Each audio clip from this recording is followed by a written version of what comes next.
안녕하십니까. 여의도 24시입니다. 이번 영상에서도 또 김종인에 대해서 얘기해 보겠습니다. 왜 또 김종인이냐? 할 얘기가 있어서 그렇습니다.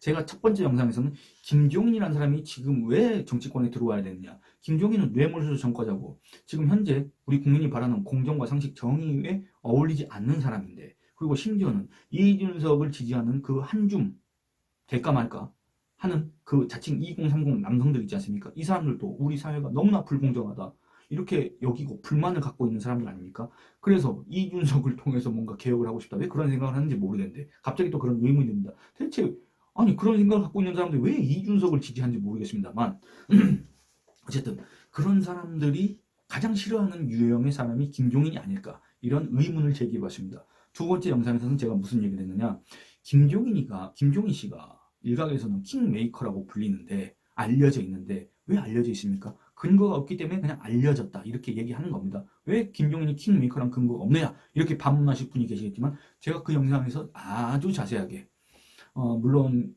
뭐 다 다루지는 못했지만, 김종인이 지금까지 주도해서 이긴 선거는 없고 김종인이 지원해서 킹이 된 사람은 없다.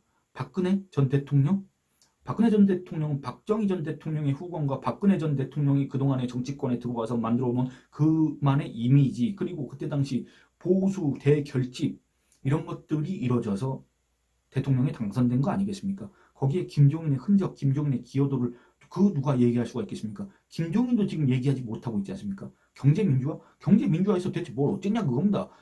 그 구호 말고 뭘 했느냐 그겁니다. 그거야 누구나 다 얘기할 수 있는 거고, 심지어 그 경제민주화도 원 저작권에 대해서는 말이 많습니다. 김종인은 자기가 무슨 저작권이 있는 것처럼 주장하는 모양인데 거기에 대해서는 말이 많습니다만, 어쨌든 김종인은 그 누구도 킹으로 만들어 본 적이 없는데 킹메이커 호소인이 아닌가, 이런 취지로 비판을 한 바 있습니다. 이번 영상에서는 제가 2021년 11월 달에 쓴 기사가 있습니다. 그 기사의 제목은 이렇습니다. 책략가 김종인이 당 이끌 때 국힘 지지율은 왜 급등 안 했나?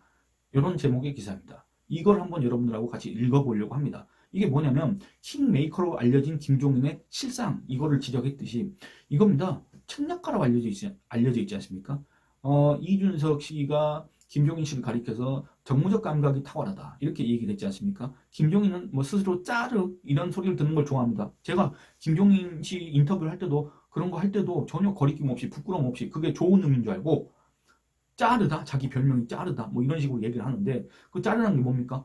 거기에 긍정적인 의미가 있다고 한다면 이 사람이 정말 정무적 감각이 탁월하고 정말 전략가라서 이 사람 전략을 믿고 따를 경우, 이 사람이 독재를 하더라도 이 사람이 좀 일방적으로 거침없이 한다고 하더라도 결국에는 뭔가 이긴다, 뭔가 잘된 선택이다 이런 것들을 갖다가 믿기 때문에 그 사람한테 그런 권한을 부여하는 거 아니겠습니까? 김종인 씨가 무슨 계파가 있습니까? 지역 기반이 있습니까? 돈이 있습니까? 조직이 있습니까? 아무것도 없는 1940년생 이준석에 불과한 이 김종인 씨한테 뭐 하려고 그래 전권을 줍니까? 이 김종인 씨는 뭐 하려고 맨날 당에 들어와서 전권 호소를 하고 있습니까?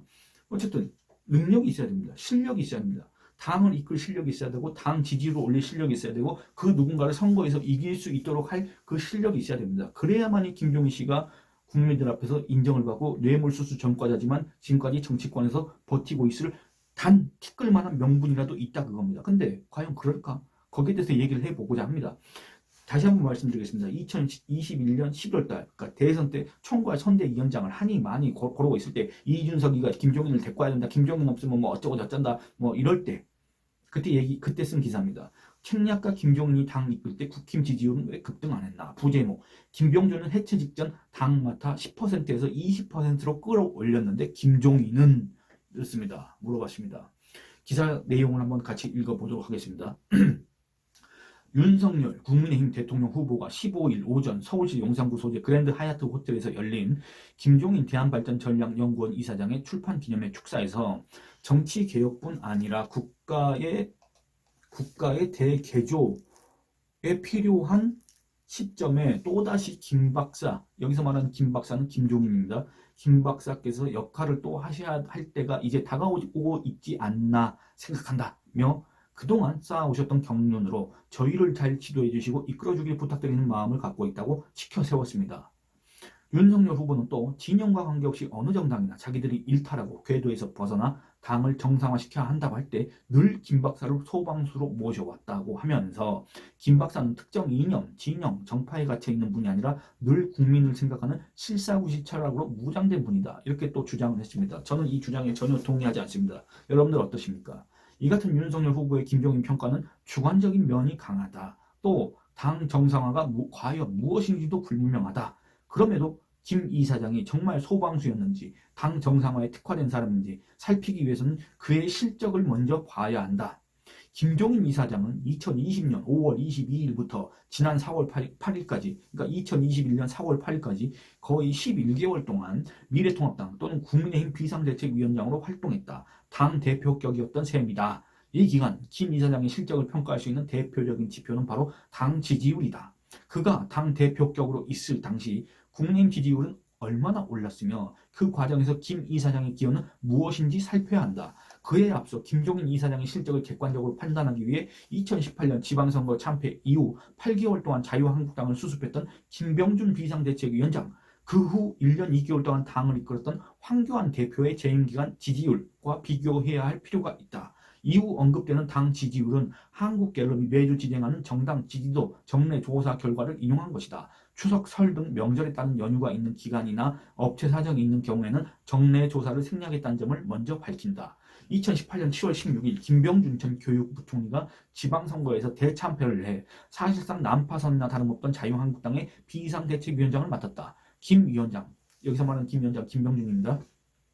김병준 위원장이 당을 이끌기 직전 자유한국당의 지지율은 10%였다. 자유한국당이 전당대회를 통해 신임 대표를 선출하던 2019년 2월 27일 김 위원장은 비대위원장직에서 사퇴했다. 당시 자유한국당 지지율은 김병준 위원장 취임 당시보다 10%포인트 상승한 20%였다. 즉 김병준 위원장은 지방선거에서 참패에 갈 곳 잃은 당을 정비하고 당 지지율을 2배로 만들었던 셈이다. 해당 기간에는 문재인 대통령 지지율, 여당 지지율이 압도적일 뿐 아니라 자유한국당이 반사 이익을 누릴 수 있는 정권의 실정 또는 자충수가 별로 없었다는 점을 감안하면 이 같은 지지율 상승은 특기할 일이다. 이렇습니다. 이 김병준 비대위 체제, 황교안 대표 체제, 김종인 비대위 체제에 이때 당시 자유한국당, 미래통합당 그리고 국민의힘 지지율은 그래프로 제가 만들어서 여러분들 지금 화면에 띄워놓도록 하겠습니다. 이어서 기사 계속 읽어보도록 하겠습니다. 2019년 2월 27일 자유한국당은 황교안 전 국무총리를 신임 대표로 선출했다. 앞서 밝힌 것처럼 김병준 위원장이 물러나고 황 대표가 취임할 당시 자유한국당 지지율은 20%였다. 황 대표 취임 이후 자유한국당 지지율은 소폭 올라 20%대 초반을 기록하다가 2019년 7월 들어서 20% 미만으로 떨어졌다. 그리고 다시 20%로 올라서는 등 답보 상태를 보였다. 그러다가 소위 조국 사태를 거치면서 자유한국당 지지율은 27%까지 올랐다. 하지만 그 동력을 이어가지 못하고 지지율은 다시 20% 초반으로 떨어졌다. 2020년 21대 국회의원 총선거 직전 25%까지 올랐으나 미래통합당은 선거에서 대참패를 했다. 선거 다음 날인 4월 16일 황 대표는 대표직을 사임했다. 이후 원내대표 대행체제로 운영되던 미래통합당은 2020년 5월 2일 21대 총선 당선자들을 대상으로 김종인 비대위에 대한 찬반 투표를 했다. 그 결과 김종인 전 더불어민주당 비상대책위원회 대표가 미래통합당을 맡게 됐다. 당시 당 지지율은 18%였다. 이후 국민의힘 지지율은 급등했을까?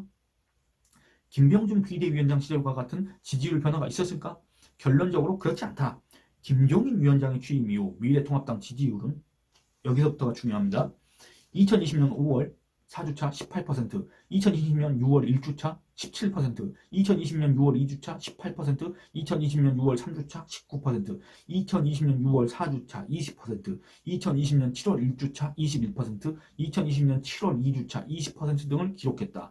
박원순 성폭력 의혹이 제기된 이후에도 지지율은 7월 4주차에 23%로 소폭 상승했다가 그 다음 주에 20%로 하락했다.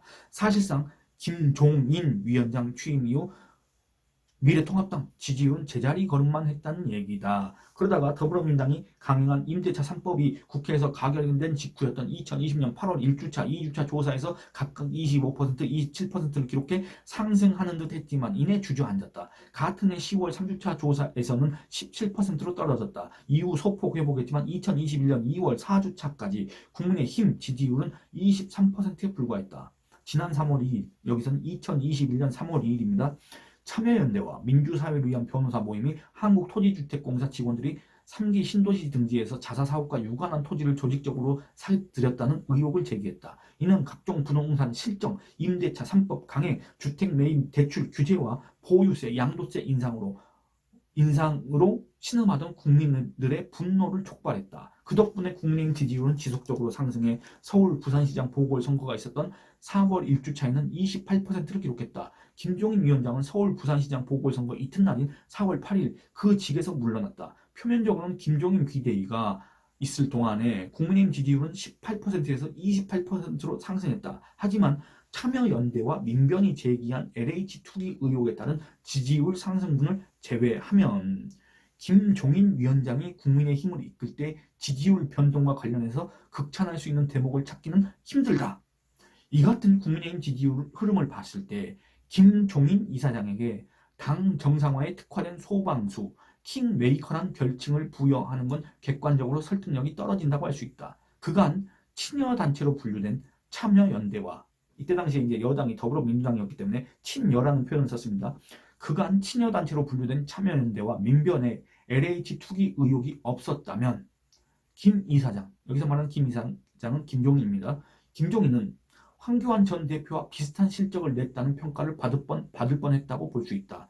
당 지지율을 10%포인트 올렸다고 해도 이는 김병준 전 위원장과 같은 수준에 불과하다. 이렇게 얘기를 했습니다. 그러니까 이때 당시에 이 김종인이라는 사람이 미래통합당 또는 국민의힘을 맡았지만은 지지율 반등시키는 그런 역할, 기여를 한 바가 없다. 그런 흔적을 찾기가 힘들다. 만약에 그때 당시에 문재인 부동산 실정에 뭐 이렇게 팽배해 있었는데, 분노하는 민심이 팽배해 있었는데 그것도 하나 제대로 못 건드려가지고 당 지지율이 안 오르고 있었는데, 그때 공교롭게도 참여연대와 민변이 한국토지주택공사의 임직원의 조직적인 부동산 투기 의혹을 제기했습니다. 그러니까 여기에 이제 불을 붙인 겁니다. 그래서 민심이 분노했고, 그 전에 또 뭐가 있었습니까? 문재인 농지법 위반 의혹이 있었지 않습니까? 그래서 민심이 분노했고, 그래서 국민의힘 지지율이 올랐던 겁니다. 그래서 서울시장 선거, 부산시장 선거에서 이길 수 있었던 겁니다. 여기에서 대체 김종인의 어떤 기여도를 우리가 확인할 수가 있느냐, 그겁니다.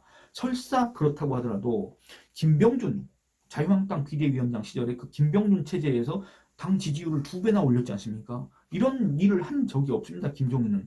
그러면 단순하게 수치만 비교했을 때 10%포인트 정도 올랐다? 그러면 여러분들 김병준 비대위원장 지금 기억하십니까? 김병준 비대위원장을 그 누가 전략가라고 얘기합니까? 김병준 비대위원장을 누가 킹메이커라고 얘기합니까? 김병준 비대위원장을 책략가라고 합니까? 아니면 그 김병준 위원장 스스로가 나는 책략가요, 나는 전략가요, 나는 킹메이커요, 나는 당 정상화에 특화된 소방수요, 이렇게 자처를 합니까? 근데 아닌 사람이 있다 그겁니다. 그러니까 이 아닌 사람은 그 이력을 보거나 아니면 실적을 봤을 때 그렇게 자처할 만한 실적이 하나도 없는데, 지금까지도 정치권 언저리를 떠들면서 관심 없다고 하면서도 그 누구보다 관심 있게 항상 정치권을 이렇게 바라보고 있다가 기회만 되면 나타나가지고 자기가 뭐라도 된다는 것 마냥 그렇게 하는 사람이 바로 누굽니까? 김종인입니다. 김종인. 이 김종인을 과연 우리가 책략가요, 전략가요, 킹메이커라고 할 수가 있느냐?